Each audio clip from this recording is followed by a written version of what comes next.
Team number 2, the North Carolina Tar Heels. John Henson, start us off. I would like to get them a more Dr. Dish shooting guns because they're shooting 30% from three. That's 316th in the land. I think that's more of a kind of indictment on the quality than the quantity of their shooting style. But you know what? I don't care what you say. They got to make shots.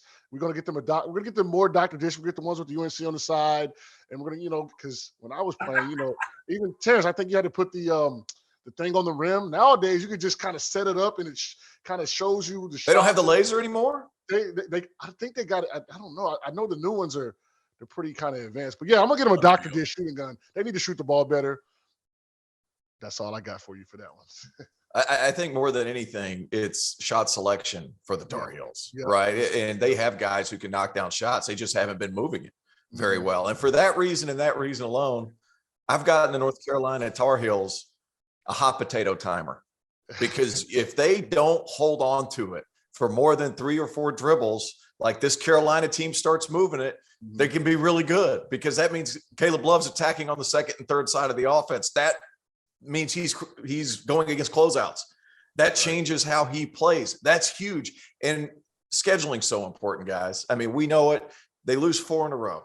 They play Georgia Tech, who's not great this year. I'm not hiding anything.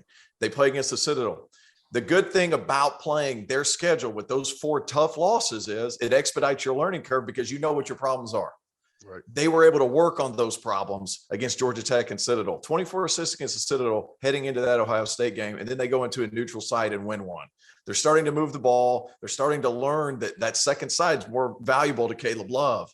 Armando Bacot being the focus is more valuable to Caleb Love, and all that entire team starting to play better as a result. And their freshmen are starting to set in to their roles, and now they're providing energy off the bench. I like Carolina moving forward because they're starting to figure it out. I'm going to give them some Red Bull, because I think they need energy. I think they need energy on the court. I think they need to play with some intensity a little bit. Like, I was going to give them like date nights, because I think they need to hang around each other and look more like connected. But last year, the biggest thing for them that flipped was they liked playing with each other, and you could see it on their faces March 5th, post March 5th. And I think they've reverted back to where now they're not playing with emotion. They're not playing with a lot of intensity.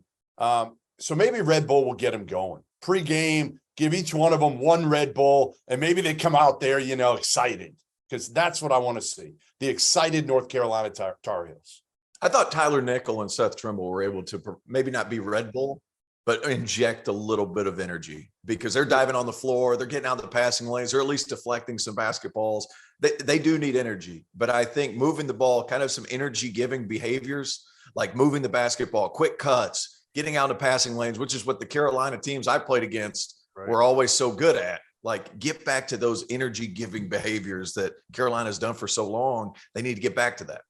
They do, and I would like for them to run even more. I just remember when I was playing, man, literally you would hear every possession in the back of your head, run! Like Coach Wilson was literally yelling that. So, I would like to see them run a little more. I think they have the athletes. Baco's obviously a little slower, but I think with those guards, man, you got to push it, and so that's, we'll see what happens. But I was going to wrap up a little patience with them. Bacot and Psycho T in a race. Who wins? Psycho T by a mile. All right, man. All right. The invisible fences for dogs? Yeah. I would give RJ Davis and Caleb Love a buzzer they wear on their ankle. If you don't give Armando Bacot the ball, it goes off. So you would just zap them? Yeah. I respect that.